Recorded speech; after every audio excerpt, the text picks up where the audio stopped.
Hello friends, BPSC और बिहार के अन्य कॉम्पिटिटिव एग्जाम्स में जो क्वेश्चन पूछे जाते हैं ना बिहार स्पेशल के, उनके लिए ये वीडियो बहुत इंपॉर्टेंट है। इस वीडियो में मैंने बिहार स्पेशल के बिहार पॉलिटी मतलब बिहार की राज्य व्यवस्था के सारे इंपॉर्टेंट टॉपिक्स कवर किए हैं, जैसे कि राजकीय प्रतीक, स्टेट सिंबल्स, बिहार राज्य का गठन, स्टेट फॉर्मेशन, बिहार की शासन व्यवस्था, एडमिनिस्ट्रेटिव सिस्टम, विधानसभा, विधान परिषद, न्यायपालिका जुडिशियरी, बिहार पंचायती राज, प्रमंडल, एडमिनिस्ट्रेटिव डिवीजन्स, पंचायत, नगरीय प्रशासन, नगर निगम, म्यूनिसिपल कॉर्पोरेशंस, जिला परिषद, बिहार के मंत्रिमंडल, प्रेजेंट में इंपॉर्टेंट पोस्ट को होल्ड करने वाले के नाम, इलेक्शन के रिजल्ट्स, 7 निश्चय पार्ट 1 और पार्ट 2, बिहार के प्रमुख ऑपरेशंस, न्यू पॉलिसीज, ये सारे टॉपिक्स एक ही वीडियो में कवर किए हैं। तो काइंडली वीडियो को अंत तक जरूर देखिएगा, इससे आपको आने वाले एग्जाम्स में इजीली 3 से 4 क्वेश्चंस देखने को मिल सकते हैं। तो चलिए शुरू करते हैं। देखिए, बिहार की राज्य व्यवस्था में बढ़ने से पहले बताऊंगा आपको, राजकीय चिन्ह है बिहार का बोधि वृक्ष, 2 स्वास्तिक के बीच में है, और राजकीय पशु जो है वो गौर है, राजकीय पक्षी गौरैया है, राजकीय पुष्प गेंदा है, राजकीय वृक्ष पीपल है, राजकीय मछली देशी मांगुर है, राजकीय खेल कबड्डी है, राजकीय पहली भाषा जो है वो हिंदी है और द्वितीय राजकीय भाषा उर्दू है, थर्ड लैंग्वेज मैथिली है। बिहार का राजगीत है मेरे भारत के कंठार तुझको सत सत वंदन, राज्य प्रार्थना है मेरे रफ्तार पर सूरज की किरणें करे राज।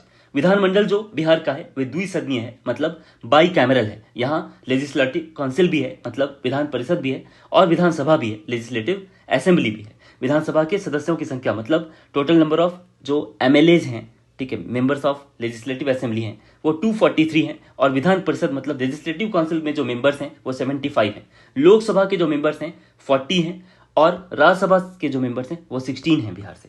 अब रिजर्व सीटें देख लेते हैं हम लोग। आरक्षित सीटें, लोकसभा में एससी के लिए जो आरक्षित सीटें हैं वो 6, विधानसभा में एससी के लिए आरक्षित सीटें वो जो है 38, विधानसभा में एसटी के लिए मतलब अनुसूचित जनजाति के लिए जो आरक्षित सीटें हैं वो है 2। बिहार राज्य का जो गठन हुआ था वो 22 मार्च 1912 को एक प्रोविंस के रूप में, प्रांत के रूप में बंगाल से सेपरेट होकर हुआ था, जिसमें उड़ीसा भी शामिल था। और ये उड़ीसा जो है 1 अप्रैल 1936 ईस्वी को बिहार से अलग हो गया, और झारखंड 15 नवंबर 2000 ईस्वी को बिहार से अलग हो गया। ठीक है, अब बिहार जो है भारत के कुल क्षेत्रफल का बिहार में 2.86% है बिहार का एरिया, और राज्यों में अगर देखा जाए तो इस तरह से बिहार का पोजीशन 12वें बड़े राज्य में आता है। लेकिन अगर राज्य और केंद्र शासित प्रदेश दोनों को मिला दिया जाए तो लद्दाख हमसे साइज में बड़ा है, और इसीलिए हम लोग 13th नंबर पर आते हैं। और जनसंख्या के अनुसार अगर देखा जाए तो तीसरे नंबर पे हैं हम लोग भारत में। बिहार की जो शासन व्यवस्था है, जो है एडमिनिस्ट्रेटिव सिस्टम, उसको देखते हैं। अब विधायिका जो व्यवस्थापिका है उसको देखते हैं, और कार्यपालिका और न्यायपालिका को देखते हैं। तो विधायिका जो लेजिस्लेचर है उसको देख लीजिए। उसमें पहले विधानमंडल के बारे में जानते हैं। जो संविधान का जो अनुच्छेद है, कॉन्स्टिट्यूशन का आर्टिकल 168, वो विधानमंडल के गठन के बारे में बताता है। विधानमंडल में क्या क्या है, उसमें गवर्नर है, लेजिस्लेटिव असेंबली है और लेजिस्लेटिव काउंसिल है। इन तीनों से मिलकर बनता है विधानमंडल 168 के तहत। तो विधानसभा जो है यानी कि लेजिस्लेटिव असेंबली जो है उसको लोअर हाउस कहते हैं, निम्न सदन, और विधान परिषद जो है उसको हम उच्च सदन कहते हैं। ये क्या है, अपर हाउस। विधान परिषद मतलब लेजिस्लेटिव काउंसिल। अब बिहार विधानसभा को देख लेते हैं। देखिए, निम्न सदन है ये, सदस्यों की कुल संख्या 243 है, और कार्यकाल जो है वो 5 ईयर्स का है। इसमें अनुसूचित जाति मतलब एससी के लिए 38 सीट्स रिजर्व है, और अनुसूचित जनजाति मतलब एसटी के लिए 2 सीट्स रिजर्व है बिहार में। न्यूनतम आयु सीमा जो है 25 वर्ष होती है, आपको पता ही होगा। बहुमत के आधार पर निर्वाचन किया जाता है। अनुच्छेद 178 के तहत विधानसभा के अध्यक्ष और उपाध्यक्ष की नियुक्ति होती है, और अनुच्छेद 179 मतलब 179 आर्टिकल के तहत विधानसभा अध्यक्ष अपना त्यागपत्र जो है उपाध्यक्ष को संबोधित करते हुए त्यागपत्र दे सकता है, रिजाइन कर सकता है। जो पहले विधानसभा अध्यक्ष थे आजादी से पहले वो राम दयालु सिंह थे, और आजादी के बाद बिंदेश्वरी प्रसाद वर्मा थे बिहार के। प्रथम नेता पद प्रतिपक्ष जो है बिहार के वो एस.के. बागे थे, और वर्तमान में जो विधानसभा अध्यक्ष हैं वो अवध बिहारी चौधरी हैं, और वर्तमान में नेता प्रतिपक्ष मतलब लीडर ऑफ ऑपोजिशन जो हैं वो विजय कुमार सिन्हा जी हैं। अब बिहार विधान परिषद देख लेते हैं। लेजिस्लेटिव काउंसिल ऑफ बिहार, जिसको हम लोग अपर हाउस, उच्च सदन या परमानेंट हाउस, स्थायी सदन भी कहते हैं। यहाँ सदस्यों की संख्या, कुल संख्या जो है 75 है, कार्यकाल 6 साल का है, और बिहार विधान परिषद का जो गठन है वो संविधान के अनुच्छेद 168 और 171 के अंतर्गत यानी 168 नंबर आर्टिकल और आर्टिकल नंबर 171 के तहत किया गया है। और अनुच्छेद 169(1) के अनुसार किसी राज्य में विधान परिषद की संरचना या विघटन मतलब अगर किसी को लेजिस्लेटिव काउंसिल बनाना है तो भी, और लेजिस्लेटिव काउंसिल को खत्म करना है मतलब डिफंक्ट करना है तो भी, इसका अधिकार किसका है, किसके पास है, पार्लियामेंट के पास है। किसके तहत, आर्टिकल 169 क्लॉज 1 के तहत। इसके 1/3 सदस्य जो विधान परिषद के जो 1/3 सदस्य हैं, यानी 1/3 मेंबर जो है, ठीक है, वो 1/3 मेंबर दूसरे वर्ष ही अवकाश ग्रहण कर लेते हैं, मतलब रिटायर हो जाते हैं, ठीक है। और न्यूनतम आयु सीमा जो है विधान परिषद के लिए 30 साल की निर्धारित की गई है। विधान परिषद के सदस्य होने के लिए जो मिनिमम एज है वो 30 ईयर्स होनी चाहिए। विधान परिषद की जो अध्यक्षता है उपस्थित सदस्यों द्वारा निर्वाचित सभापति के द्वारा की जाती है, ठीक है।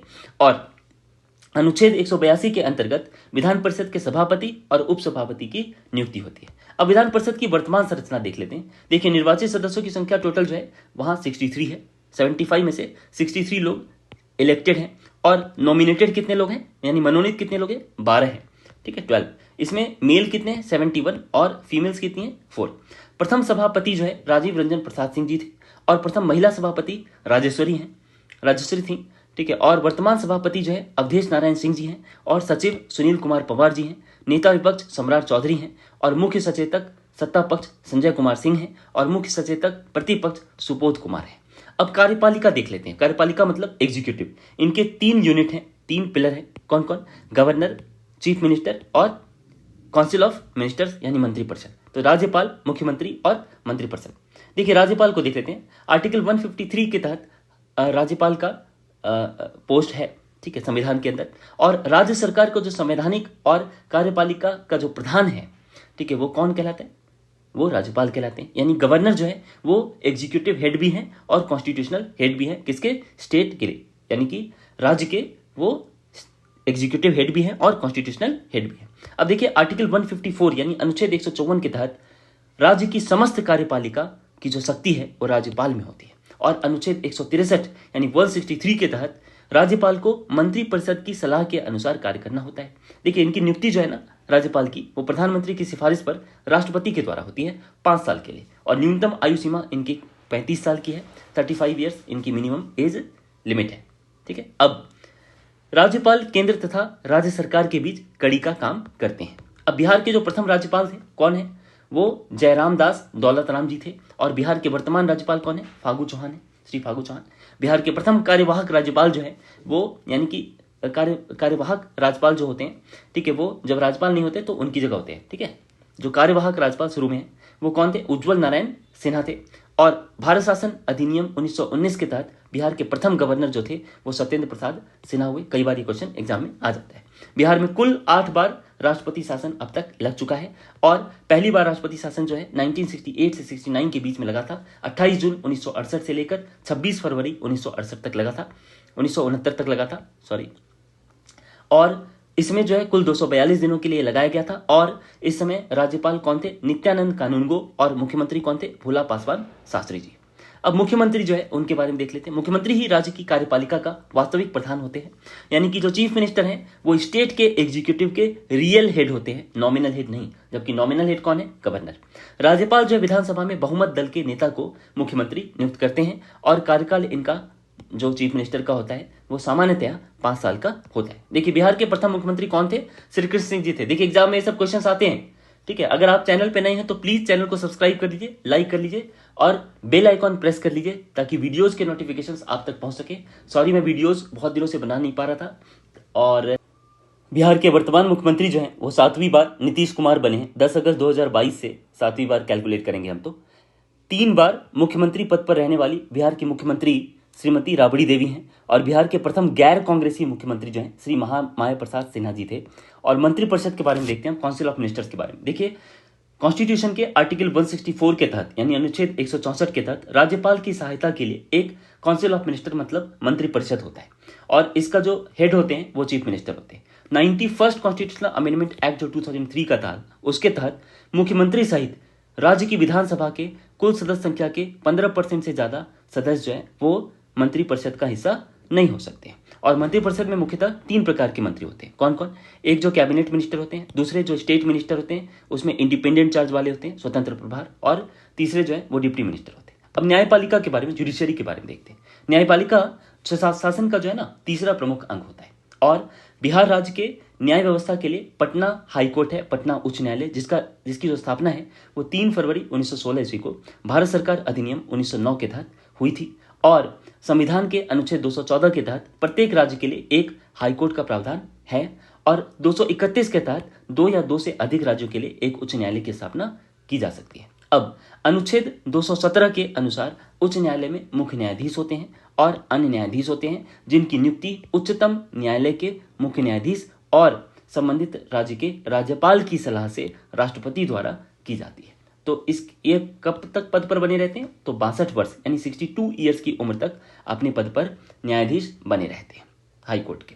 अब ब्रिटिश भारत में पटना हाई कोर्ट के जो पहले चीफ जस्टिस थे ना, मुख्य न्यायाधीश, वो कौन थे? न्यायमूर्ति सर एडवर्ड माइनर्ड चैम्स चामियार। ठीक है।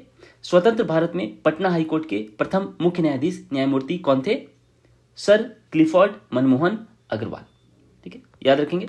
अब वर्तमान में मुख्य न्यायाधीश न्यायमूर्ति कौन है? वो श्री संजय करोल जी हैं। और अब महाधिवक्ता के बारे में देख लेते हैं। महाधिवक्ता कौन होते हैं? वो राज्य के उच्चतम विधि अधिकारी होते हैं, हाईएस्ट लॉ ऑफिसर। जैसे कि सेंटर में अटॉर्नी जनरल होते हैं ना, वैसे ही स्टेट में एडवोकेट जनरल होते हैं महाधिवक्ता। ठीक है। तो भारतीय संविधान के अनुच्छेद 165 के अनुसार राज्यपाल ऐसे किसी भी व्यक्ति को जो उच्च न्यायालय का न्यायाधीश होने की योग्यता रखता है, राज्य का महाधिवक्ता नियुक्त करता है। तो अनुच्छेद 177 के अनुसार महाधिवक्ता को राज्य विधानसभा में यानी कि लेजिस्लेटिव असेंबली में पार्टिसिपेट करने, बोलने का अधिकार है, लेकिन वोटिंग राइट उनको नहीं दिया गया है। उसी तरीके से जैसे अटॉर्नी जनरल का है ना सेंटर में, उसी तरीके से महाधिवक्ता जो है वो राज्यपाल के यानी कि गवर्नर के प्रसाद पर्यंत पद पर बने रहते हैं। तो याद रखेंगे। ठीक है। एडवोकेट जनरल जो है वो किसके प्रसाद पर्यंत बने रहते हैं? तो गवर्नर के, राज्यपाल के। अब बिहार की प्रशासनिक व्यवस्था को देख लेते हैं। बिहार की जो प्रशासनिक व्यवस्था का विभाजन है ना, वो ज्योग्राफिकली यानी भौगोलिक और प्रशासनिक दायित्व यानी एडमिनिस्ट्रेटिव रिस्पॉन्सिबिलिटीज के बेसिस पर किया गया है। राज्य की प्रशासनिक व्यवस्था जो है राज्य कार्यपालिका के अधीन होती है और प्रशासन की सुविधा के लिए इसे 5 इकाइयों में बांटा गया है। 5 इकाइयां कौन कौन सी हैं? पहला प्रमंडल, दूसरा जिला, तीसरा अनुमंडल, चौथा प्रखंड और 5वां ग्राम पंचायत। तो पहले डिविजन्स देख लेते हैं। यानी प्रमंडल कितने हैं? 9 हैं। डिस्ट्रिक्ट कितने हैं बिहार में? 38 हैं। सब डिवीजन कितने हैं? 101। जो कम्युनिटी डेवलपमेंट ब्लॉक्स है, ठीक है, वो कितने हैं? 534। और यहाँ पर पंचायत जो है ना गलत लिख दिया गया है, 8471। ये होगा आपका 8387। 8387। देखिए, डाटा से संबंधित किसी तरह का आपको लगता है ना कोई त्रुटि है तो प्लीज कमेंट बॉक्स में आप उसको डाल दीजिए, मैं उसको पिन कर दूंगा। ठीक है। जो नंबर ऑफ, ये क्योंकि ऑफिशियल वेबसाइट से उठाए गए डाटा है, ठीक है, तो हो सकता है थोड़ा बहुत इधर उधर होगा, देख लीजिए एक बार। नंबर ऑफ रेवेन्यू विलेजेस जो है, ठीक है, वो 45,103 है। नंबर ऑफ टाउन्स 199 है। स्टैट्यूटरी टाउन्स 139 है। नॉन स्टैट्यूटरी टाउन्स जो है वो 160 है। ठीक है, 60 है। पुलिस स्टेशन 853 है। सिविल पुलिस स्टेशन 813 है। रेलवे पुलिस स्टेशन 40 है। पुलिस डिस्ट्रिक्ट 44 है। सिविल पुलिस डिस्ट्रिक्ट 40 है और रेलवे पुलिस डिस्ट्रिक्ट 4 है। ठीक है। अब म्यूनिसिपल कॉर्पोरेशन कितने हैं बिहार में? तो 19 है, 19। और 89 नगर परिषद है, यानी नगर काउंसिल्स कितने? 89। नगर पंचायत कितने हैं? 156 हैं। राज्य के इन सभी प्रशासनिक इकाइयों का जो संचालन है और उनके बीच जो कोऑर्डिनेशन का काम है ना, वो सचिवालय के द्वारा किया जाता है। ठीक है। और ये बिहार सचिवालय कहाँ पे है? पटना में है। तो सचिवालय राज्य प्रशासन का प्रधान केंद्रीय प्रशासनिक निकाय है, याद रखेंगे। ठीक है, वही सेंट्रल एडमिनिस्ट्रेटिव यूनिट है। ठीक। अब देखिए, सचिवालय जो है वो मुख्यमंत्री और मंत्रिमंडल के नीचे आता है, याद रखेंगे। तो सबसे पहले कौन है? चीफ मिनिस्टर और काउंसिल ऑफ मिनिस्टर्स, और उसके ठीक नीचे कौन है? सचिवालय, सेक्रेटेरिएट। यही जो है सेक्रेटेरिएट राज्य प्रशासन की शीर्ष संस्था है। ठीक है, याद रखेंगे। स्टेट का जो एडमिनिस्ट्रेशन है वो चलाता ही कौन है? वो सचिवालय चलाता है, याद रखेंगे। वर्तमान में इसके अंतर्गत कितने डिपार्टमेंट है? 44। सचिवालय का जो प्रधान है वो कौन होता है? सेक्रेटरी, सचिव, जो भारतीय प्रशासनिक सेवा यानी IAS का मेंबर होता है। ठीक है। नेक्स्ट, सचिवालय का मुख्य कार्य क्या है? नीति निर्धारण यानी पॉलिसी मेकिंग, निर्देशन, ठीक है, और डायरेक्शन और इम्प्लीमेंटेशन, क्रियान्वयन। और बिहार सचिवालय का गठन कब हुआ था? तो 1912 ईस्वी में, 1912 में किया गया था। ठीक है। अब ये देख लीजिए, यहाँ पर हम लोगों ने प्रमंडल का एक मैप देखा है। ठीक है, ये बिहार सरकार की वेबसाइट से डाउनलोड किया गया है। ठीक है, आप इसको एक बार देख लीजिए। हम लोग एक एक करके देखते चले जाएंगे सारे प्रमंडल को। ठीक है। प्रमंडल जो कई मंडल और जिलों को मिलाकर क्या बनता है? मंडल को ही जिला कहते हैं। क्या बनता है? प्रमंडल, डिवीजन। तो सबसे उच्च अधिकारी जो होता है ना किसी डिवीजन का यानी प्रमंडल का, वो कौन है? कमिश्नर। उनको हम लोग क्या कहते हैं? आयुक्त। ठीक है। एडमिनिस्ट्रेटिव डिवीजन देख लेते हैं। देखिए, 9 डिवीजन है बिहार में, यानी 9 प्रमंडल है बिहार में। उसमें जो तिरहुत प्रमंडल है ना, ठीक, वो सबसे बड़ा प्रमंडल है। तिरहुत प्रमंडल सबसे बड़ा प्रमंडल है। इसमें 6 जिले हैं और एरिया वाइज ये सबसे बड़ा प्रमंडल है। ठीक है, पटना प्रमंडल उसके बाद उससे छोटा, फिर उससे छोटा मगध प्रमंडल, 5 जिले हैं वहां। पूर्णिया प्रमंडल में 4 जिले, मुंगेर प्रमंडल में 6, दरभंगा में 3, सारण में 3, कोसी में 3 और भागलपुर प्रमंडल में 2 जिले हैं। भागलपुर प्रमंडल तो पहले देखते हैं हम तिरहुत प्रमंडल को। 6 जिले हैं इसमें, सबसे बड़ा प्रमंडल है ये। इसमें वेस्ट चंपारण, ईस्ट चंपारण, शिवहर, सीतामढ़ी, मुजफ्फरपुर और वैशाली है। उसके बाद आपका पटना प्रमंडल देख लेते हैं। देखिए पटना प्रमंडल में कितने जिले हैं, तो पटना प्रमंडल में टोटल 5 जिले हैं। और कौन कौन है वो, नालंदा, रोहतास, पटना, ठीक है, रोहतास जो है सासाराम, भोजपुर, कैमूर और बक्सर जिले हैं। इसका मुख्यालय कहाँ है, तो पटना में। देखिए सबका हेडक्वार्टर याद रखिएगा। और इससे पहले मैंने आपको बताया नहीं, तिरहुत प्रमंडल जो है उसका हेडक्वार्टर कहाँ पे, इसका जो मुख्यालय है तिरहुत प्रमंडल का वो है आपका मुजफ्फरपुर में। ठीक है, याद रखेंगे। सारण प्रमंडल जो है वो बिहार के उत्तर पश्चिम में है। तो इसका जो जिला है कौन कौन है, सारण, सीवान, गोपालगंज, ठीक है। और इसका जो मुख्यालय है वो कहाँ है, छपरा में है। ठीक है, आप इसको मैप पर भी एक बार देख लीजिएगा सारा। ठीक है, गोपालगंज, सीवान और सारण, ये तीनों यहाँ पे। अब देखिए सुपौल, मधेपुरा और सहरसा, ठीक है, ये आपका कोसी डिवीजन कहलाता है। मधुबनी, दरभंगा और समस्तीपुर, ये तीनों आपका जो है वो किस प्रमंडल के आ गया, दरभंगा प्रमंडल के अंदर आ जाता है। और भागलपुर प्रमंडल के अंदर 2 जिले हैं। ठीक है, कौन कौन से, ठीक है, ये दोनों देख लीजिए। देखिए भागलपुर प्रमंडल ना सबसे छोटा प्रमंडल है। ठीक है, इसके अंदर कौन कौन है, भागलपुर और बांका, याद रखेंगे। और इसका जो हेडक्वार्टर है ना वो भागलपुर में। और मगध प्रमंडल के अंदर क्या है, गया, नवादा, औरंगाबाद, जहानाबाद और अरवल। इसका मुख्यालय कहाँ है, तो गया में है। और मुंगेर प्रमंडल का क्या है, देखिए मुंगेर प्रमंडल का भी याद रखें। मुंगेर प्रमंडल के तहत हमारे 6 जिले हैं। और ये 6 जिले कौन कौन से हैं, तो ये 6 जिले हैं मुंगेर, लखीसराय, शेखपुरा, जमुई, खगड़िया, बेगूसराय। ठीक है, और इसका जो मुख्यालय यानी हेडक्वार्टर है मुंगेर में है। ठीक है, और पूर्णिया प्रमंडल जो है उसके अंतर्गत पूर्णिया, अररिया, किशनगंज और कटिहार 4 जिले हैं। और इसका जो हेडक्वार्टर यानी मुख्यालय है पूर्णिया में है। और आपका जो दरभंगा प्रमंडल है ये तो मैंने अभी बता दिया आपको। एक प्रमंडल और रह गया था कोसी डिवीजन, ये भी शायद बता दिया था, देख लिए एक बार फिर भी। मधेपुरा, सहरसा और सुपौल, इसका जो मुख्यालय है सहरसा में हेडक्वार्टर। ठीक है, अब जो जिले हैं, ठीक है, वो कितने हैं, मैंने बताया था आपको 38 जिले हैं बिहार में। और जो जिले का जो प्रमुख होता है वो जिलाधिकारी कहलाते हैं, डिस्ट्रिक्ट मजिस्ट्रेट, डीएम कहते हैं इनको हम। ठीक है, और वर्तमान में बिहार में 38 डिस्ट्रिक्ट, और सबसे नया जो लेटेस्ट डिस्ट्रिक्ट है जो 38वां जिला है वो अरवल है, मगध प्रमंडल के अंतर्गत आता है। अब अनुमंडल यानी सब डिवीजन, देखिए बहुत सारे जो प्रखंड है यानी ब्लॉक्स है उनको मिलाकर क्या बनता है, अनुमंडल यानी सब डिवीजन। अनुमंडल का जो सबसे बड़ा अधिकारी होता है वो अनुमंडलीय पदाधिकारी यानी सब डिविजनल मजिस्ट्रेट, एसडीएम होता है। और वर्तमान में अनुमंडलों की जो संख्या है बिहार में 101 है। ठीक है, और ब्लॉक को देख लीजिए, कई गाँव को मिलाकर एक प्रखंड बनता है। ठीक है, एक प्रखंड बनता है और इसमें कई ग्राम पंचायतें होती है। और जो प्रखंड का जो प्रमुख अधिकारी होता है ना वो कौन है, बीडीओ, ब्लॉक डेवलपमेंट ऑफिसर, प्रखंड विकास पदाधिकारी। और जो प्रखंड के भौगोलिक क्षेत्र में जो कल्याण और विकासात्मक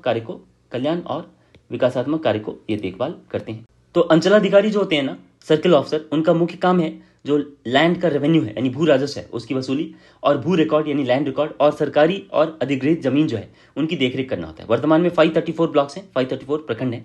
और ग्राम पंचायत को देख लेते हैं, वो सबसे छोटी प्रशासनिक इकाई होती है राज्य की। और वहाँ का जो ग्राम पंचायत का जो प्रधान होता है ना वो मुखिया कहलाता है।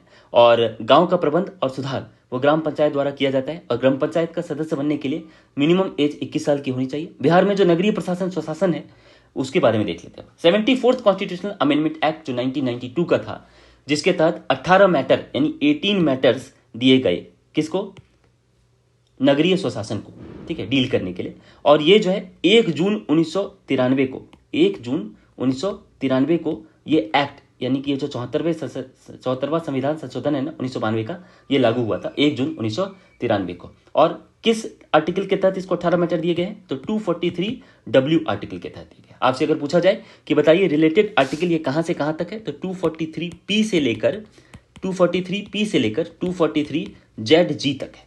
ठीक है, अब इनमें 18 विषय हैं, याद रखेंगे। इसे पार्ट 9A के तहत है ये, और ये 12वीं अनुसूची में आता है, 12th शेड्यूल में आता है, 12th शेड्यूल। और अगर हम लोग इसको हिंदी में क्या लिखेंगे, 12वीं अनुसूची, शेड्यूल को अनुसूची कहते हैं। ठीक है, याद रखेंगे। अब नेक्स्ट है आपका नगर पालिका का जो गठन है ना, सामान्यतः 20,000 से अधिक जहां भी पॉपुलेशन होती है वहां पे नगर पालिका का गठन हो जाता है। ठीक, यानी कि नगर पंचायत बन जाएगा सबसे पहले। ठीक, अब जनसंख्या के आधार पर वार्ड में इसको विभाजित कर लिया जाता है। नगर निगम क्षेत्र के लिए अधिकतम वार्डों की संख्या कितनी निर्धारित की गई है, 75 और न्यूनतम 67। इनकी जनसंख्या क्या होनी चाहिए? कम से कम 10 लाख से ऊपर होनी चाहिए नगर निगम की। ठीक, यहाँ पर मेयर होते हैं और डिप्टी मेयर होते हैं। अब वर्तमान में बिहार में कितने नगर निगम है? तो 19 है। हाँ, तो देखिए सीतामढ़ी जो है वो 18वां नगर निगम है और सहरसा सबसे लेटेस्ट नगर निगम है, 19th। ठीक है, याद रखेंगे। तो इनकी स्थायी समिति का जो नगर निगम जो है वो स्थायी समिति होती है। इनके जो प्रमुख हैं वो कौन है? महापौर। ठीक, अब नेक्स्ट, महापौर मतलब मेयर हुआ। नगर परिषद, नगर सभापति और नगर कार्यपालक पदाधिकारी यहाँ पर प्रमुख अधिकारी होते हैं। अब नगर पंचायत, यहाँ नगर सभापति, नगर उपसभापति और 5 पार्षद यानी काउंसिलर्स को मिलाकर बनाया जाता है। ठीक है, और नगर अध्यक्ष और नगर कार्यपालक पदाधिकारी इसमें होते हैं। अब नेक्स्ट आपका पटना शहर में नगर निगम के लिए बिहार सरकार द्वारा 1951 में यानी 1951 में पटना नियम अधिनियम जो है वो नगर निगम अधिनियम जो है वो पारित किया गया था और इसके तहत 15 अगस्त 1952 ईस्वी में पटना नगर निगम की स्थापना की गई। नगर निगम का जो प्रमुख है वो मेयर होता है और इसका कार्यकाल 5 ईयर्स का होता है। अब देखिए नगर पालिका अधिनियम 2007 के तहत महिलाओं को बिहार में 50% रिजर्वेशन दिया गया। इंपॉर्टेंट है, याद रखेंगे। देखिए एग्जाम में बहुत सारे क्वेश्चंस आते रहते हैं। ठीक है, तो आप प्लीज़ चैनल को सब्सक्राइब कर लीजिए अगर आप चैनल पे नए हैं तो, और वीडियो को लाइक भी कर लें और शेयर भी कर लें ज़्यादा से ज़्यादा लोगों तक। बिहार में पंचायती राज को देखते हैं।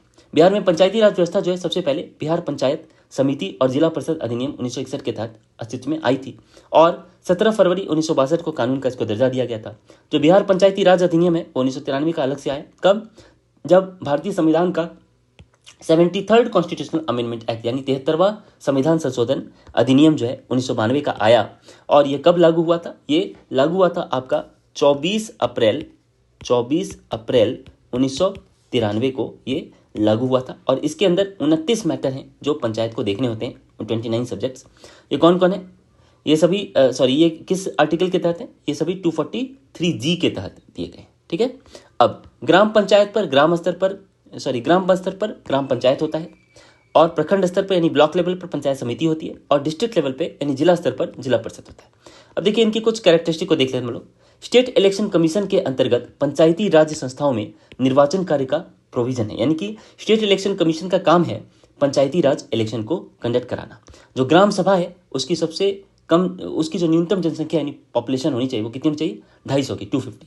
ठीक है, और त्रिस्तरीय पंचायती राज व्यवस्था है जिसके तहत सबसे पहले आपको बता दिया ग्राम स्तर पर ग्राम पंचायत है और ब्लॉक लेवल पर पंचायत समिति है और सबसे उच्च स्तर पर जिला परिषद डिस्ट्रिक्ट लेवल पे होती है। अब जिला परिषद कितने हैं? 38, पंचायत समिति कितने हैं? 534 और ग्राम पंचायत कितने हैं? 8387। अब देखिए ग्राम पंचायत के बारे में देख लेते हैं। जो सबसे निचले स्तर पर ग्राम पंचायत ही होता है। अब ग्राम पंचायत का प्रधान मुखिया होता है और इसका कार्यकाल 5 साल का होता है। न्यूनतम उम्र कितनी है? 21 साल की। और पंचायत स्तर पर महिलाओं को बिहार पंचायती राज अधिनियम 2006 के तहत संपूर्ण सीटों में 50% सीटों पर रिजर्वेशन दे दिया गया है, आरक्षण दे दिया गया है। याद रखेंगे बिहार में ग्राम पंचायत के 6 डिपार्टमेंट हैं। कौन कौन? ग्राम सभा, कार्यकारिणी समिति, ग्राम रक्षा दल, ग्राम सेवक, मुखिया और ग्राम कचहरी। याद रखेंगे ग्राम सभा को ग्राम पंचायत की क्या होती है? विधायिका यानी लेजिस्लेचर होती है, यही कानून बनाती है। कौन? ग्राम सभा। अब देखिए ग्राम सभा का सदस्य होने के लिए 18 साल होने चाहिए कम से कम और ग्राम सभा की बैठक साल में 2 बार कम से कम होनी चाहिए। वैसे चार बैठक का प्रावधान है, 4वां बैठक हो सकती है। आगे पंचायत समिति, जो ब्लॉक लेवल है ना प्रखंड स्तर पर, उस पर पंचायत समिति होती है और इसका जो प्रधान होता है, हेड होता है, वो प्रखंड प्रमुख कहलाता है, ब्लॉक प्रमुख। कार्य अवधि इसकी कितनी होती है? 5 साल की होती है और पंचायत समिति के सदस्यों में निम्नलिखित व्यक्ति शामिल होते हैं। कौन कौन? प्रत्येक 5000 की आबादी पर एक मेंबर होगा और उसी ब्लॉक के ग्राम पंचायतों के मुखिया भी होंगे। ये सभी लोग किसके मेंबर होंगे? पंचायत समिति के मेंबर होंगे। याद रखेंगे आप। अब जो घोषित प्रत्येक प्रखंड जो होंगे, ठीक है, वहां के विधानसभा क्षेत्र के विधायक यानी कि एमएलए होंगे और वहीं के एमपी भी होंगे, यानी एमपी और एमएलए तो उस क्षेत्र के होंगे ही होंगे। अब पंचायत समिति के जो निर्वाचित सदस्य हैं अपने सदस्यों के बीच से ही क्या क्या चुनेंगे? एक तो प्रमुख को और दूसरे उप प्रमुख को चुनेंगे। ठीक, पंचायत समिति के बैठक का जो आयोजन है 2 महीने में कम से कम एक बार जरूर होना चाहिए। और वर्तमान में बिहार में पंचायत समितियों की कुल संख्या कितनी है? 534 है, 534। अब जिला परिषद देख लेते हैं। जिलों में पंचायती राज व्यवस्था के अंतर्गत सर्वोच्च स्तर पर प्रशासनिक कार्यवाही हेतु जिला परिषद होती है। ठीक, और लगभग 50,000 की आबादी पर एक जिला परिषद का सदस्य होता है जिन्हें जिला पार्षद कहा जाता है। याद रखेंगे जिला पार्षद का जो कार्यकाल है 5 साल का होता है और उनका जो इलेक्शन है वो प्रत्यक्ष मतदान यानी कि डायरेक्ट इलेक्शन के द्वारा होता है और 1 साल में 4 बार जिला परिषद की बैठक होती है। याद रखेंगे। बिहार में वर्तमान में 38 जिला परिषद हैं। इसमें सभी पंचायत समितियों के प्रमुख शामिल होते हैं और जिला परिषद का जो मुख्य कार्य है जिला स्तर पर आपदा से राहत और सुरक्षा प्रदान करना है। ठीक है, अब यानी डिजास्टर से हमें राहत प्रदान करना इनका काम है जिला स्तर पर जिला परिषद। नेक्स्ट है सरकार द्वारा निर्धारित कार्यक्रमों के कार्यान्वयन का यानी कि जो भी प्रोग्राम्स हैं उनका इम्प्लीमेंटेशन का काम जिला परिषद का ही होता है, याद रखेंगे। अब बिहार मंत्रिमंडल में वर्तमान में कौन किस पोस्ट पे हैं देख लेते हैं, क्या पोर्टफोलियो है किनके पास। श्री नीतीश कुमार जो चीफ मिनिस्टर हैं उनके पास होम डिपार्टमेंट भी है और सामान्य प्रशासन यानी कि जीएडी है, निगरानी है, विजिलेंस, जो इलेक्शन है उनका भी और काम, बाकी जो और किसी को नहीं अलॉट किए गए ऐसे भी डिपार्टमेंट नीतीश कुमार के पास है, चीफ मिनिस्टर के पास। और श्री तेजस्वी प्रसाद यादव जो डिप्टी चीफ मिनिस्टर हैं उनके पास हेल्थ मिनिस्टर भी है, यानी हेल्थ डिपार्टमेंट के भी वो मिनिस्टर हैं। और पथ निर्माण, नगर विकास और आवास और ग्रामीण कार्य इसके भी वो मिनिस्टर हैं। विजय कुमार चौधरी वो फाइनेंस देखते हैं, कमर्शियल टैक्स देखते हैं, ठीक है, वाणिज्य कर और संसदीय कार्य मंत्री भी हैं। विजेंद्र प्रसाद यादव एनर्जी मिनिस्टर हैं, योजना और विकास मंत्रालय भी उनके पास है। श्री आलोक कुमार मेहता राजस्व और भूमि सुधार मंत्री हैं। श्री तेज प्रताप यादव जो है वो पर्यावरण और वन एवं जलवायु परिवर्तन मंत्री हैं। शीला कुमारी जी परिवहन मंत्री हैं। समीर कुमार महासेठ उद्योग मंत्री हैं। चंद्रशेखर जी शिक्षा मंत्री हैं, इंपॉर्टेंट है, एग्जाम में आ सकता है। सुधाकर सिंह कृषि मंत्री हैं। मोहम्मद जमा खान अल्पसंख्यक कल्याण मंत्री हैं। मुरारी प्रसाद गौतम पंचायती राज मंत्री हैं। समीम अहमद जी कानून मंत्री हैं। कार्तिक कुमार गन्ना उद्योग मंत्री हैं। मोहम्मद आफाक आलम पशु एवं मत्स्य संसाधन मंत्री हैं। अशोक चौधरी भवन निर्माण मंत्री हैं। श्रवण कुमार ग्रामीण विकास मंत्री हैं। सुरेंद्र प्रसाद यादव सहकारिता मंत्री हैं। डॉक्टर रामानंद यादव खान एवं भूतत्व मंत्री हैं। जो लेसी सिंह जी हैं वो खाद्य एवं उपभोक्ता संरक्षण मंत्री हैं। मदन साहनी जी समाज कल्याण मंत्री हैं। पर्यटन मंत्री कुमार सरवजी हैं। ललित कुमार यादव लोक स्वास्थ्य अभियंत्रण मंत्री हैं। संतोष कुमार सुमन अनुसूचित जाति जनजाति के कल्याण मंत्री हैं। संजय कुमार झा जल संसाधन सूचना एवं जनसंपर्क मंत्री हैं। सुमित कुमार विज्ञान एवं प्रौद्योगिकी मंत्री हैं। सुनील कुमार मद्य निषेध उत्पाद एवं निबंधन मंत्री हैं। अनिता देवी पिछड़ा वर्ग और अति पिछड़ा वर्ग कल्याण के मंत्री हैं। जितेंद्र रॉय जी कला संस्कृति और युवा मंत्री हैं। जयंत राज लघु जल संसाधन मंत्री हैं। आपदा प्रबंधन शाहनवाज मंत्री हैं, है ना, आपदा प्रबंधन के मंत्री शाहनवाज जी हैं। सुरेंद्र राम श्रम संसाधन मंत्री हैं। मोहम्मद इसराइल मंसूरी जो हैं सूचना प्रौद्योगिकी मंत्री हैं। अब देखिए राज्य के प्रमुख पदों पर आसीन व्यक्ति कौन कौन है। राज्यपाल फागू चौहान जी हैं। चीफ मिनिस्टर नीतीश कुमार हैं। डिप्टी सीएम तेजस्वी प्रसाद यादव हैं। जो प्रिंसिपल सेक्रेटरी हैं राज्यपाल के रॉबर्ट एल चोंगतू जी हैं, आर.एल. चोंगतू जी। प्रधान सचिव जो मुख्यमंत्री के यानी चीफ मिनिस्टर के जो प्रिंसिपल सेक्रेटरी है वो कौन है, श्री एस सिद्धार्थ। विधानसभा अध्यक्ष कौन है, अवध बिहारी चौधरी। विधानसभा उपाध्यक्ष कौन है, रामचंद्र पूर्वे। नेता प्रतिपक्ष विधानसभा के कौन है, विजय कुमार सिन्हा। एग्जाम में आ सकता है ये सब क्वेश्चन, देख लीजिए अच्छे ढंग से। विधान परिषद के सभापति जो है अवधेश नारायण सिंह है। नेता प्रतिपक्ष विधान परिषद के सम्राट चौधरी हैं। पटना हाईकोर्ट के मुख्य न्यायाधीश कौन है, संजय करोल जी, ठीक है। राज्य के महाधिवक्ता कौन है यानी एडवोकेट जनरल कौन है, ललित किशोर जी। राज्य के मुख्य सचिव कौन है, अमीर सुभानी जी। कैबिनेट सचिव संजय कुमार। गृह सचिव चैतन्य प्रसाद। राज्य के पुलिस महानिदेशक एस.के. सिंघल। राज्य के मुख्य सूचना आयुक्त यानी कि स्टेट के इंफॉर्मेशन कमिश्नर जो है चीफ इंफॉर्मेशन कमिश्नर कौन है, नरेंद्र कुमार सिन्हा जी। राज्य के जो अल्पसंख्यक आयोग के अध्यक्ष हैं वो कौन है, यूनुस हुसैन हकीम। राज्य मानवाधिकार आयोग के अध्यक्ष विनोद कुमार सिन्हा जी जो हैं, ठीक है, स्टेट ह्यूमन राइट्स कमीशन, ठीक है। फिर आपके बिहार राज्य महिला आयोग की जो अध्यक्षा हैं वो कौन है, दिलमणि मिश्रा जी, श्रीमती दिलमणि मिश्रा, इंपॉर्टेंट है, एग्जाम में आ सकता है। बीपीएससी के चेयरमैन कौन है, अतुल प्रसाद, आप लोग जानते होंगे। नालंदा विश्वविद्यालय के चांसलर कौन है, विजय पी भटकर जी। सुनैना सिंह जी कौन है, नालंदा यूनिवर्सिटी के चांसलर हैं, वाइस चांसलर हैं, कुलपति जी। और लोकायुक्त जो बिहार के श्याम किशोर शर्मा जी हैं। बिहार राज्य पिछड़ा वर्ग आयोग के अध्यक्ष संजय कुमार जी हैं। अति पिछड़ा वर्ग आयोग के अध्यक्ष डॉक्टर रतन कुमार मंडल है। सवर्ण आयोग के अध्यक्ष डॉक्टर गोपाल प्रसाद सिन्हा है। राज्य निर्वाचन आयुक्त दीपक प्रसाद जी हैं। H R. Srinivas chief election officer हैं, सीईओ। जो बिहार कर्मचारी चयन आयोग है बीएसएससी, उसके अध्यक्ष कौन है, रविंद्र कुमार जी। बीएसईबी के यानी स्कूल एग्जामिनेशन बोर्ड के आनंद किशोर है अध्यक्ष। बिहार राज्य खाद्य आयोग के अध्यक्ष कौन है, विद्यानंद विकल। और बाल अधिकार संरक्षण आयोग के अध्यक्ष कौन है, प्रमिला कुमारी प्रजापति। अब देखिए लोकसभा चुनाव ना 40 सीटों के लिए हुआ था, 3 सीटें उसमें महिलाओं ने जीत ली थी। कौन कौन, शिवहर से रमा देवी भाजपा की, सीवान से कविता सिंह जेडीयू की और वैशाली से वीणा देवी लोजपा की। अब देखिए पूरे देश में 17वीं लोकसभा चुनाव के दौरान नोटा का सर्वाधिक प्रयोग बिहार में हुआ था। गोपालगंज में सबसे ज्यादा प्रयोग हुआ था और पटना में सबसे कम नोटा का प्रयोग हुआ था। अब देखिए विकसित बिहार के 7 निश्चय पार्ट 1 को हम लोग देख लेते हैं। पहले 2015 में मुख्यमंत्री नीतीश कुमार जी ने विधानसभा चुनाव में अपने चुनावी घोषणा पत्र में 7 निश्चय किया था और इन्हीं 7 निश्चयों के लिए 2015 से 2020 के बीच में यानी 5 साल के बीच में 2,70,000 करोड़ रुपए खर्च का अनुमान था। वर्ष 2016 में बारी बारी से इन निश्चयों को लागू कर दिया गया। अब देखिए कौन कौन है। आर्थिक हल, युवाओं को बल, आरक्षित रोजगार, महिलाओं का अधिकार, हर घर बिजली लगातार, हर घर नल का जल, घर घर पक्की गली नालियां, शौचालय निर्माण, घर का सम्मान, अवसर बढ़े आगे बढ़े।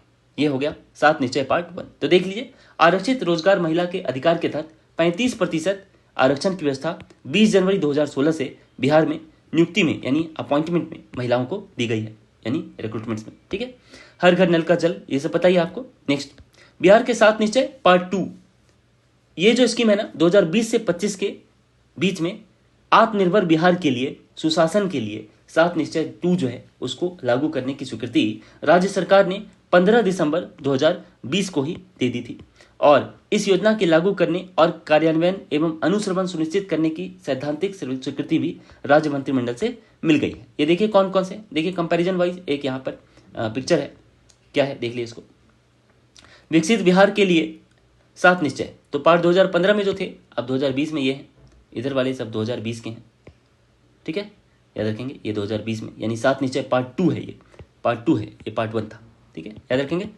नेक्स्ट है आपका, तो पार्ट 2 को हम लोग देख लेते हैं एक बार अच्छे ढंग से। पार्ट 2 कौन कौन है। युवा शक्ति, बिहार की प्रगति, सशक्त महिला, सक्षम महिला, हर खेत को सिंचाई के लिए पानी, स्वच्छ गांव समृद्ध गांव, स्वच्छ शहर विकसित शहर, सुलभ संपर्कता और सबके लिए स्वास्थ्य सुविधा। याद रखेंगे। अब तो देखिए पहले युवा शक्ति बिहार की प्रगति, इसके तहत ITI और पॉलिटेक्निक इंस्टीट्यूट जो है वहां सेंटर ऑफ एक्सीलेंस की स्थापना की जाएगी। सशक्त महिला, सक्षम महिला, इसके तहत जो है उद्योगों में यानी इंडस्ट्रीज में जो परियोजना लागत, जो प्रोजेक्ट की जो लागत है वो 50% ठीक है तक, यानी कि अधिकतम 5 लाख रुपए तक का ग्रांट यानी अनुदान दिया जाएगा सरकार के द्वारा और 5 लाख रुपए तक का जो है ना इंटरेस्ट फ्री लोन दिया जाएगा महिलाओं को। नेक्स्ट है जो हायर एजुकेशन के लिए, उच्चतर शिक्षा के लिए महिलाओं को प्रोत्साहन दिया जाएगा। इसके लिए क्या है, 12वीं पास जो अनमैरिड महिला होंगी उनको 25,000 रुपये और जो ग्रेजुएट पास महिला होंगी उनको 50,000 रुपये दिए जाएंगे। हर खेत तक सिंचाई का पानी, स्वच्छ गांव समृद्ध गांव। ठीक है, ये है। इसमें क्या है, सभी गांव में सोलर स्ट्रीट लाइट है लगाए जाएंगे। ठोस और तरल अवशिष्ट प्रबंधन यानी सॉलिड और लिक्विड वेस्ट मैनेजमेंट जो है ठीक है वो किया जाएगा। पशु एवं मत्स्य संसाधन का विकास किया जाएगा। पूर्व की निश्चय योजनाओं का अनुरक्षण भी किया जाएगा। अब देखिए स्वच्छ शहर विकसित शहर के तहत क्या है, सॉलिड वेस्ट मैनेजमेंट तो है ही। शहरी गरीबों हेतु बहुमंजिला आवास बनाए जाएंगे, मल्टी स्टोरी बिल्डिंग बना दिए जाएंगे। ठीक है, और वृद्ध जनों हेतु आश्रय स्थल बना दिए जाएंगे। सुलभ संपर्कता क्या है, देखिए अच्छी कनेक्टिविटी के लिए ग्रामीण सड़कों का निर्माण होगा और शहरी क्षेत्रों में बाईपास और फ्लाईओवर का निर्माण होगा। सबके लिए अतिरिक्त स्वास्थ्य सुविधा, यानी देखिए हृदय में छेद के साथ जन्मे बच्चों के लिए निःशुल्क उपचार हेतु बाल हृदय योजना भी इसी के तहत लागू की गई है। अब बिहार के प्रमुख ऑपरेशंस देख लेते हैं। जो ऑपरेशन कोबरा हुआ ना वो माफिया गिरोहों को समाप्त करने के लिए हुआ। ऑपरेशन प्रहार किसके लिए हुआ, गंभीर आपराधिक घटनाओं में शामिल अभियुक्तों के साथ शराबबंदी कानून का उल्लंघन करने वालों की गिरफ्तारी के लिए चलाया गया। ठीक है, नेक्स्ट है ऑपरेशन टास्क फोर्स, नक्सलियों के उन्मूलन हेतु चलाया गया। ऑपरेशन उजाला जो है वो मुजफ्फरपुर जिले के तत्कालीन कलेक्टर और जिला मजिस्ट्रेट राजबाला वर्मा द्वारा नगर के कुख्यात रेड लाइट एरिया को समाप्त करने के लिए चलाया गया। ऑपरेशन ब्लैक पैंथर जो है वो पश्चिम चंपारण में फैली दस्यु समस्या की समाप्ति के लिए और नक्सलियों के उन्मूलन हेतु चलाया गया। ऑपरेशन जगुआर जो है अंग प्रदेश और कोसी अंचल के दियारा में जो सक्रिय अपराधी थे उनके सफाया करने के लिए चलाया गया। ऑपरेशन धनवंतरी अवैध और नकली औषधियों पर नियंत्रण हेतु चलाया गया। ऑपरेशन मानसून वर्षा ऋतु में संरक्षित वनों में हो रहे अवैध शिकार को रोकने हेतु चलाया गया। ऑपरेशन चाणक्य बाजार में दैनिक उपयोग की वस्तुओं में की जा रही मिलावट को समाप्त करने हेतु चलाया गया। ऑपरेशन फ्लड दुग्ध उत्पादन बढ़ाने हेतु चलाया गया। ऑपरेशन टोडरमल राज्य में भूमि सुधार कार्यक्रम यानी लैंड रिफॉर्म से संबंधित जो प्रोग्राम्स हैं उनमें तेजी लाने के लिए और भूमिहीनों को समुचित जमीन देने के लिए चलाया गया। ऑपरेशन चारा जो है CBI द्वारा चारा घोटाले की जांच कर दोषियों को गिरफ्तार करने हेतु चलाया गया था। ऑपरेशन मुदगल जो है वनों से पत्थरों की तस्करी करने वाले तस्कर माफियाओं के विरुद्ध यह अभियान चलाया गया था। ऑपरेशन की शुरुआत मुंगेर जिले में वन विभाग द्वारा 15 फरवरी 2002 को शुरू की गई थी। ऑपरेशन रोजगार जो है सारण जिले में बेरोजगारी की समस्या के लिए समाधान के लिए चलाया गया। ऑपरेशन कॉम्बिंग जो है डमरिया में हुए भीषण नरसंहार के आरोपियों को पकड़ने के लिए चलाया गया। ऑपरेशन सिद्धार्थ माओवादी उग्रवाद से निपटने के लिए नक्सल प्रभावित क्षेत्रों में चलाया गया अभियान था। ऑपरेशन दशक, इसका उद्देश्य जो है राज्य में आर्थिक एवं सामाजिक रूप से दुर्बल वर्ग की दशा सुधारने और उन्हें सामाजिक न्याय प्रदान करने के लिए चलाया गया। अब बिहार पंचायत चुनाव देख लेते हैं। इसके जो नोटिफिकेशन है जो 24 अगस्त 2021 को जारी किया गया था और चुनाव जो है 11 चरण में समाप्त हुआ। पहला चरण का जो मतदान है 24 सितंबर 2021 को हुआ था और अंतिम चरण का मतदान 12 दिसंबर 2021 को हुआ। कुल मतदाताओं की संख्या लिखी है, मतदान केंद्रों की संख्या लिखी है। कुल पद 2,59,260 थे। ग्राम पंचायत 8,387, सरपंच भी इतने, मुखिया भी इतने। ग्राम कचहरी जो पंच हैं, ठीक है, वो 1,14,667। वार्ड सदस्य भी इतने ही। 11,491 पंचायत समिति के सदस्य और जिला परिषद सदस्य 1161। बिहार में सभी 11 चरणों में 61.13% जो है वो मतदान हुआ था, वोटिंग। अब देखिए बिहार सरकार के नए पॉलिसीज को देख लेते हैं और बिल्स को।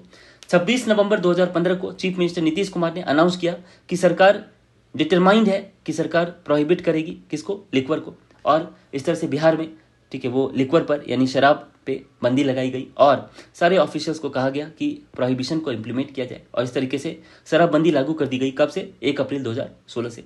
तो 26 नवंबर का जो दिन है ना, उसको क्या कह दिया गया? प्रोहिबिशन डे, यानी कि शराबबंदी दिन, ठीक, शराबबंदी दिवस बिहार में।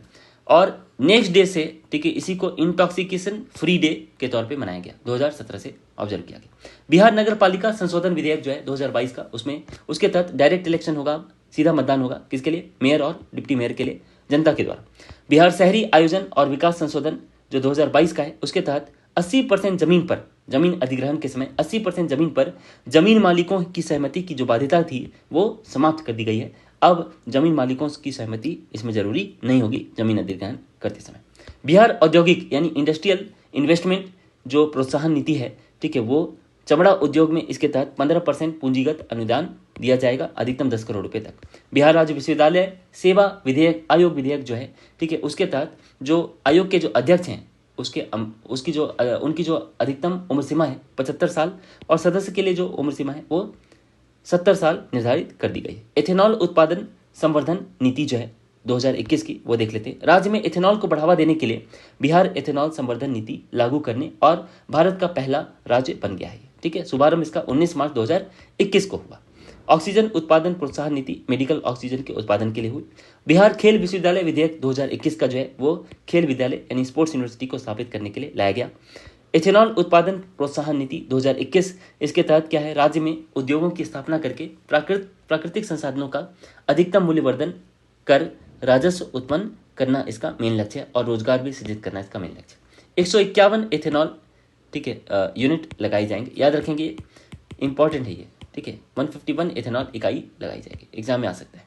पेयजल उपभोग शुल्क नीति 2021, इसके तहत 5 साल रखरखाव की अवधि जब समाप्त हो जाएगी, ठीक है, तब उसके रखरखाव के लिए शहरी स्थानीय निकाय को दे दिया जाएगा कि पेयजल उपभोग शुल्क लगा सके।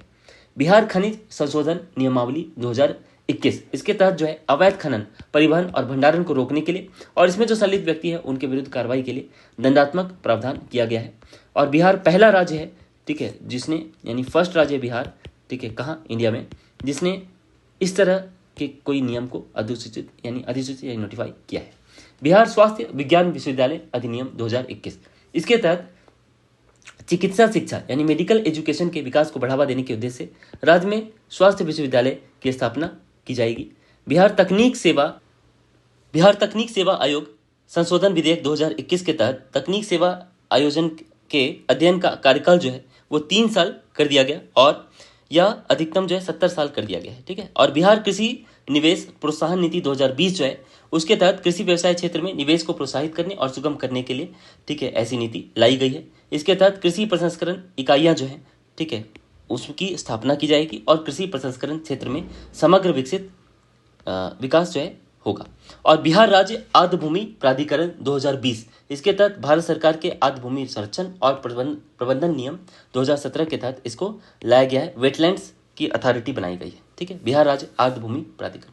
तो आज की वीडियो में बस इतना ही। अगर आपको वीडियो पसंद आया तो प्लीज लाइक, शेयर और सब्सक्राइब जरूर करें और बेल आइकॉन प्रेस कर लें। थैंक यू, जय हिंद।